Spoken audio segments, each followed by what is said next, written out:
صحیح بخاری پڑھیں، تشریحات پڑھ کے دیکھیں کہ ایک بندہ اس لیے بخشا گیا کہ اس نے تنہائی میں ایک کانٹا دیکھا، تنہائی میں ایک کانٹا دیکھا، کوئی اس کو دیکھنے والا نہیں ہے، اس کے دل میں یہ خیال آیا اگر یہ کانٹا اللہ کے کسی بندے کو چبھ گیا اس کو تکلیف ہوگی، اس نے بندے کو اللہ سے جوڑ دیا،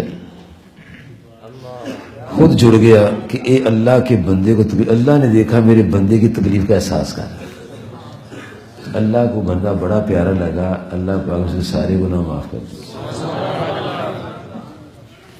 بس یہ جو لنک ہے نا، لنک اللہ سے، اس کے لیے تھوڑا ذرا قربانی کرنی پڑتی ہے۔ یہ دیکھیں، اب میری طرف دیکھیں، سارے دیکھیں، جو نہیں دیکھے وہ بھی دیکھیں۔ ایک بندہ آ گیا ہے، میں اس کو اچھا نہیں جانتا تو میں اپنے ساتھ ایسے کر دیتا ہوں، پٹھا بیٹھ، اسی پٹھا بیٹھ جائے گا، علم روحانیت سب ختم۔ کیوں کہ میں نے ایسے کر کے اللہ کو دھوکہ دیا ہے کہ اللہ کے بندے کے بارے میں ایسے کر رہا ہوں، تو میں خود کیا کر رہا ہوں، میں کیا کر رہا ہوں، مجھے اپنا نہیں دیکھنا چاہیے۔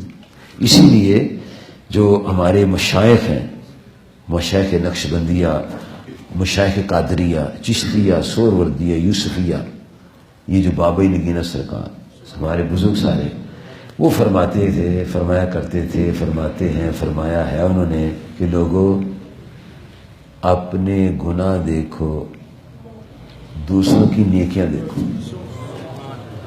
اپنے گناہ دیکھو، دوسروں کی نیکیاں دیکھو۔ جب ہم آپ اپنے گناہ دیکھیں گے، دوسروں کی نیکیاں دیکھیں گے، پھر لائن سیدھی ہو جائے گی۔ مجھے فرصت ہی نہیں ہے دوسروں کی برائیاں بیان کرنے سے، تو پھر اپنی برائی کب دیکھوں گا؟ لیکن ہے بڑا مشکل، منڈی ڈاؤن ہو جاتی ہے۔ یہ مارکیٹ جو لگی ہے نا، اس کے فلاپ ہونے کا مجھے بڑا خطرہ ہے یار، میری بڑی بات بن رہی ہے، میں ایسے یہ کچھ شادی لگاتا ہوں، یہ کرتا ہوں، وہ کرتا ہوں۔ میرے دوستوں کو اللہ سے محبت کرنی چاہیے، نبی اللہ علیہ الصلوۃ والسلام سے محبت کرنی چاہیے۔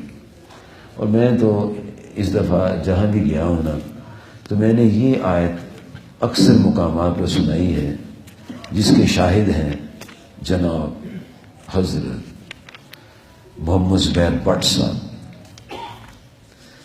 یہ میں آپ سے بھی سمجھ لیتا ہوں، آپ چونکہ پڑھے لکھے لوگ ہیں، مجھے سمجھائیں گے آپ انشاءاللہ۔ اللہ تعالیٰ فرما رہا ہے،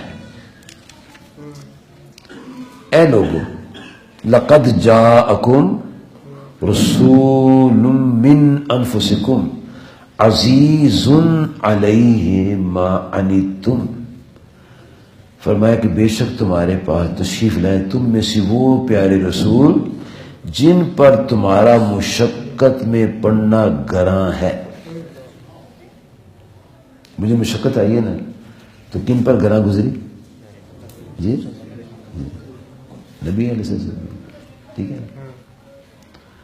اچھا، مشقت کیا ہوتی ہے مجھے بتاؤ ذرا، مشقت کیا ہوتی ہے؟ مشقت کیا ہوتی ہے؟ جی محنت کرنا، تو محنت تو سب کو پسند ہے، محنت تو آپ کو پسند ہے۔ آپ نے فرمایا کہ ہڈ حرام بندہ اللہ کو پسند نہیں، محنتی بندہ پسند ہے، یہ تو ٹھیک ہے، یہ تو ٹھیک ہے۔ یہ محنت کہاں گزرتی ہے؟ محنت ہے، وہ تو پسندیدہ چیز ہے۔ اب اعلیٰ رحمۃ اللہ علیہ نے بڑا خوبصورت ترجمہ کیا ہے، اس سے معنی یہ ہے کہ اگر مجھے کوئی تکلیف آتی ہے، پریشانی آتی ہے، تو گراں نبی علیہ الصلوۃ والسلام پر ہوتی ہے، ان کو بوجھل ہوتی ہے۔ تکلیف مجھے آئی، بوجھل میں محسوس کی، ٹھیک ہے، کچھ ایسے ہی ہے۔ اب چونکہ مفتی حضرات، میں ڈرتا ہوں بات کرتے ہوئے، میں تو بڑا ہاتھ جوڑ کے بات کرتا ہوں، کوئی بھی لفظ غلط نہ ہو جائے۔ اچھا، اب میں نے کسی کو ڈنڈا مارا، اس کی پنڈلی زخمی ہو گئی، مجھے تکلیف آئی، ٹھیک ہے، تو یہ کن کو گراں گزرے گی؟ رسول پاک کو تو تکلیف کون پہنچا رہا ہے؟ ڈنڈا مارنے والا پہنچا رہا ہے نا. جس دن میں یہ سمجھ گیا کہ میری تکلیف سے رسول پاک کو تکلیف پہنچ رہی ہے، پھر میں آپ کا بھائی پکا ہو جاؤں. الفاظ کا چناؤ، گفتگو کا چناؤ یہ بھی صحیح ہونا چاہیے. حضور صلی اللہ علیہ وسلم سب سے زیادہ ہمارے خیر خواہ ہیں. ہم اپنے اتنے خیر خواہ نہیں ہیں جتنے ہمارے نبی صلی اللہ علیہ وسلم ہمارے خیر خواہ ہیں. اس لیے ہماری تکالیف ان پر گراں گزرتی ہے، تکلیف ہمیں آتی ہے. اور اس کا دیکھو آپ نے کتنا کرم کیا ہے، اتنا کرم کیا ہے. آپ کے تصدق فرمایا آپ صلی اللہ علیہ وسلم نے، میری امتی کو بخار آئے گناہ معاف، میرا امتی دروشی پڑے گناہ معاف، نیکیاں بڑھیں گی.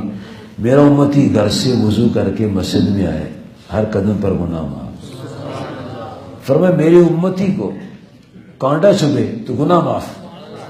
اور کتنی بڑی بات ہے، فرمایا میرے امتی کو دنیا کو کوئی غم لگ جائے اس پر بھی گناہ معاف ہو جائے. اندازہ کرو کتنے ہمارے خیر خواہ. حریص علیکم، تمہاری بھلائی کے بہت چاہنے والے. آپ کا دل چاہتا ہے میرے ساری امتی پار لگ جائیں. ہم بھی تو پار لگنے والے کام کریں نا کوئی. ایک دوسرے کا خیال رکھنا چاہیے، ایک دوسرے سے محبت کرنی چاہیے، اور ہمہ وقت یہ عقیدہ رکھنا چاہیے کہ اللہ ہمیں دیکھ رہا ہے.